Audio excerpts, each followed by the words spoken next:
So friends, welcome to all of you to my channel Saiyan Recap. Today, I am going to explain episode 7 of Demon Slayer season 4. Please watch the video till the end. Let's start the video now. At the start of the episode, we see Zenitsu's sparrow, which is bringing a letter for him. Tanjiro is busy with his boulder training, gradually pulling the boulder, while Zenitsu and Inosuke watch him in amazement. Tanjiro then pauses for a moment and says that it's not over yet. He still has to move the boulder further and that he shouldn't just use his arm strength. Since there are more muscles in the lower body, he should use them too. Seeing Tanjiro pulling the boulder, Inosuke gets excited and says, "Wait for me, I'm coming too." He also manages to pull the boulder successfully. Zenitsu comments that now he's the only one left, and it's a shame. Zenitsu's sparrow calls him to give him the letter, but Zenitsu refuses, saying that his boulder mission is not yet complete, so he can't proceed with the next training. Then, Shintaro, Zenitsu's sparrow, pecks Zenitsu's foot, making him notice the letter. After this, we see Tanjiro, who has managed to move the boulder one cho. He was exhausted because he had sweated a lot during the training, and now he needed water. Tanjiro calls out to Zenitsu, Inosuke, and Murata, saying he is going to die without water. Just then, someone gives Tanjiro water to drink, and it's Mr. Guillaume. Tanjiro thanks Guillaume, but Mr. Guillaume doesn't stop at just giving water. Tanjiro even says that it's too much water, but Mr. Guillaume tells him that his boulder drill ends here, and that he made the right decisions in the village. Therefore, Guillaume acknowledges Tanjiro and tells him that he understood the importance of saving the villagers' lives over staying with his demon sister at the swordsmith village. Guillaume tells Tanjiro that he shouldn't be ashamed of his actions because this is exactly what a swordsman's duty is. Tanjiro responds that it was actually Nezuko's decision, and it took him some time to realize it. Therefore, Guillaume shouldn't acknowledge him. Hearing this, Guillaume goes into a flashback where he sees some children running. He reflects that children are innocent, pure, and weak, and they often have no issue with lying and can be quite selfish. However, this child, Tanjiro, is different from what he had initially thought. Tanjiro then says that he has always tried to walk the right path, and someone has always helped him stay on track. That day too, he received help, so Guillaume shouldn't acknowledge him. He thanks Guillaume for giving him water and for training him. Guillaume then says that he has no doubts about Tanjiro anymore. No matter what anyone says, he will always acknowledge Tanjiro. Tanjiro, confused, asks why this is so. After this, Guillaume shares his past story. He explains that a year ago, he raised orphan children at a temple. In the flashback, we see some children sitting around Guillaume, and one of the girls says, "Sensei, today's food is really good." Guillaume responds that he had gone to a dried fish vendor who gave him unsold items for free, so they should thank that kind person. He also mentions Ryotaro and Asami, who were responsible for preparing the food that day, and the children should thank them too. After that, a girl named Seo gives Guillaume her food and says that he has become quite thin and needs the food more than she does. Guillaume feels very happy and says, "You are such a sweet child. Thank you, but I am on a strict training regimen, so hunger doesn't bother me. Now go ahead and eat your food calmly." He then adds, "Even though I look weak, I am actually the strongest among all of you." After this, everyone joins their hands in gratitude and thanks God for the food. Guillaume explains that although they were not related by blood, they always helped each other and lived happily together.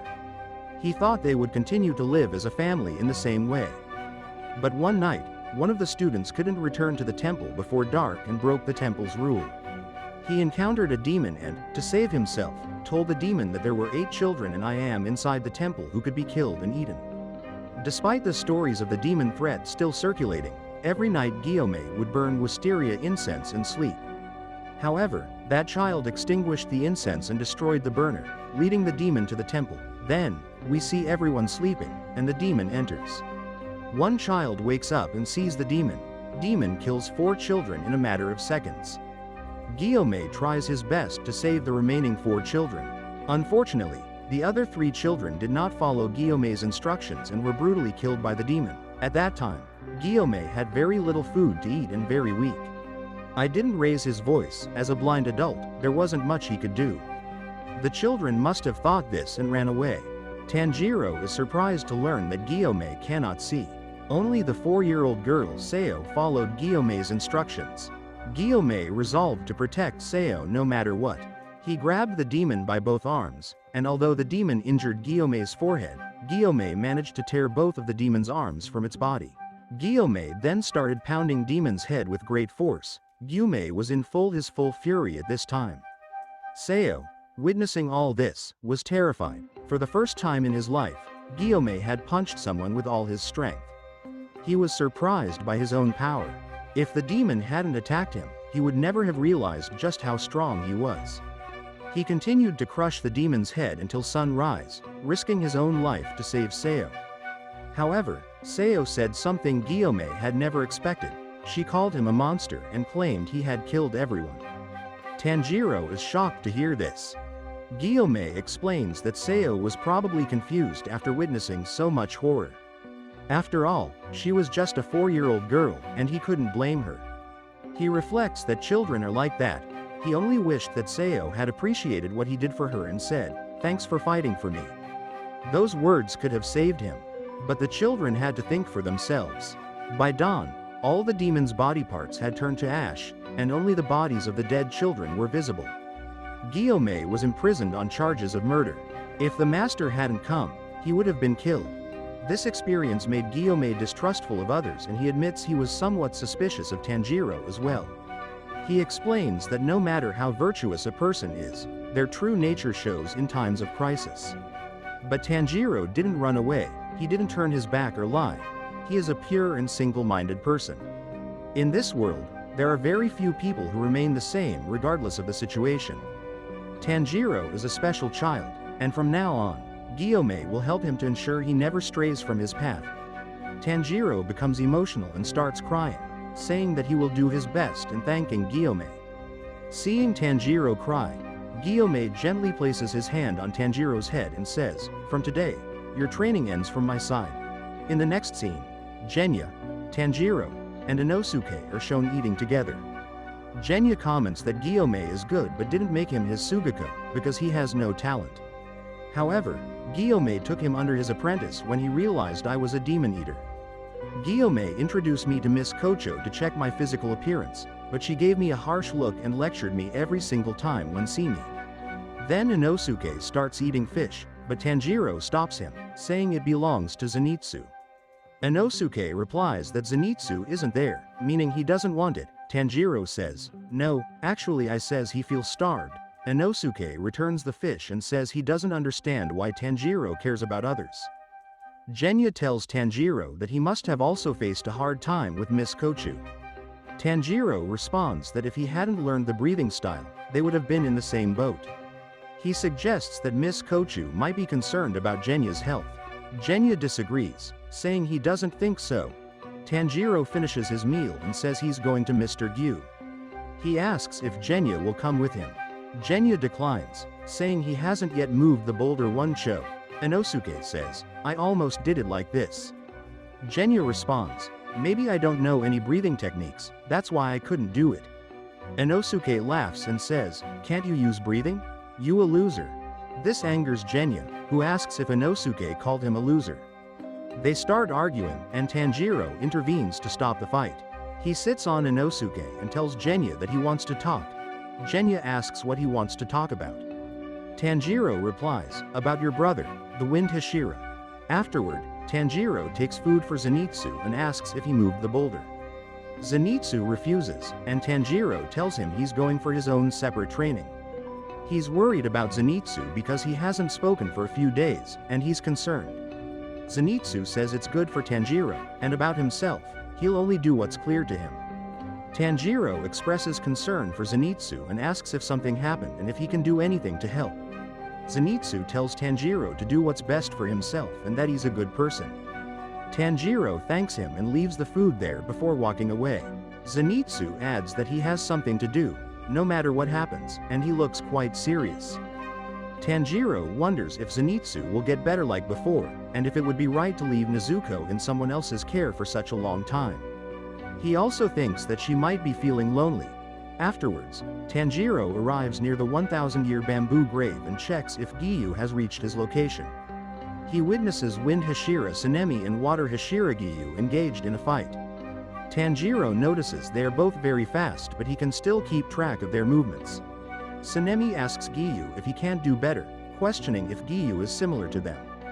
Giyu responds that he is not like them. Tanjiro clarifies that this is not what he meant. Giyu employs his water-breathing 7th form, Drop Ripple Curve Thrust, while Sanemi uses his wind-breathing 5th form, Cold Wind Mountain. Their wooden swords break and the match ends in a tie. Sanemi suggests they settle it with bare hands, but Tanjiro intervenes to stop them. Sanemi asks why Tanjiro doesn't remain quiet and what happened to their orders, questioning if Tanjiro is keeping watch on them. Tanjiro asks if they are fighting over red bean mochi, suggesting he could fill it for them. Sanemi asks if Tanjiro is mocking him. Tanjiro assures him he is serious, mentioning Sanemi's fondness for red bean mochi. When Tanjiro came to train with him, he smelled mochi rice and red bean paste near him, and whenever Sanemi returned, he could smell matcha tea and red bean mochi rice.